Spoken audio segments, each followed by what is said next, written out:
Hello friends, আমি আজকে কন্যাগড়ে বারো মন্দিরে চলে এসেছি। এখানে প্রভু জগন্নাথ দেবের একখানা মন্দির হয়েছে, এখানে পুজো হয়।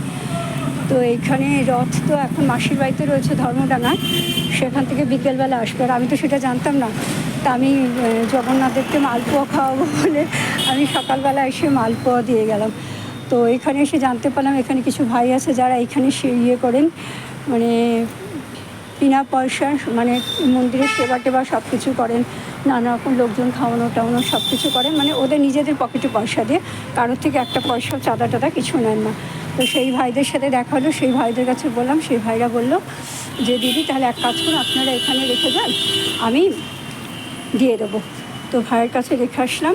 তো ভাই বললো যে চারটে নাগাদ বেরোবে জগন্নাথ দেবকে আনার জন্য, আস্তে আস্তে 7টা সাড়ে 7টা হবে।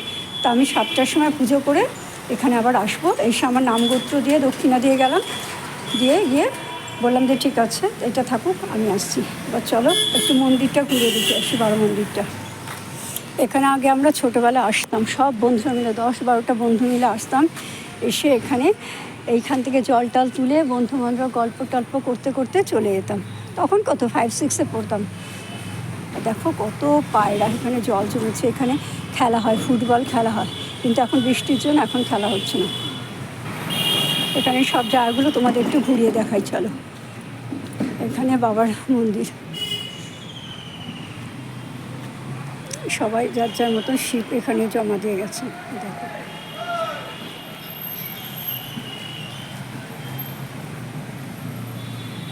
এখানে দেখো অ্যাটলাস,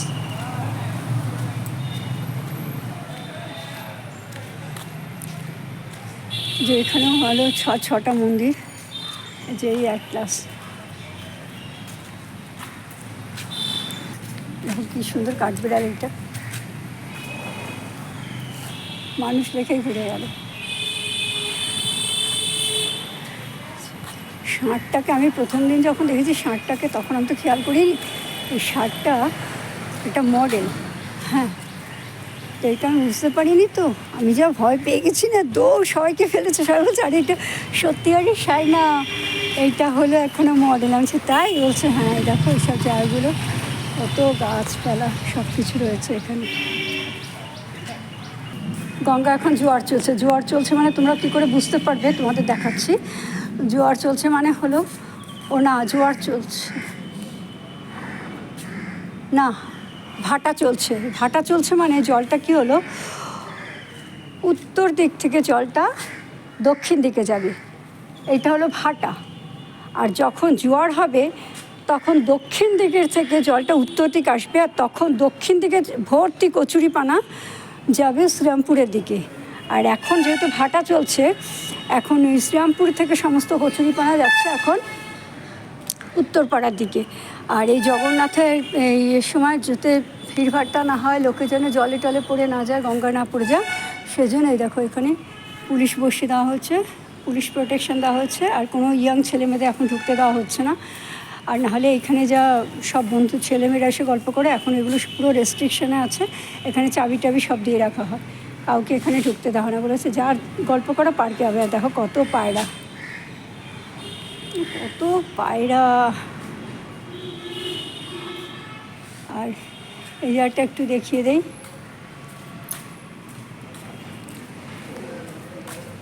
এখানে গণপতিকে বসিয়ে দিয়ে গেছে। এই জায়গাটা দেখো কি সুন্দর, জঙ্গলের ইয়েগুলো বেশি ভালো আসে।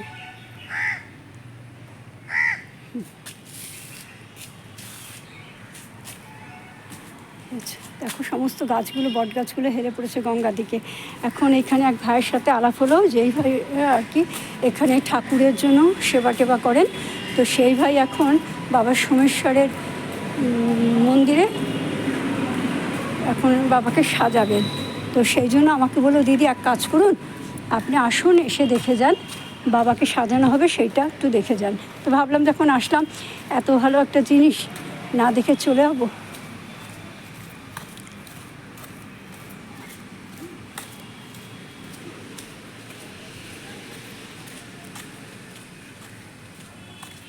এই দেখো না, এই জন্য এখানে তালা দিয়ে দিয়েছে। এই সেই দেখো গাছ জড়ি ধরে বসে আছে।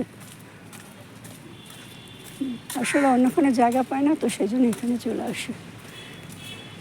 এখানে এক এক ঠাকুরের এক এক রকম হাইট।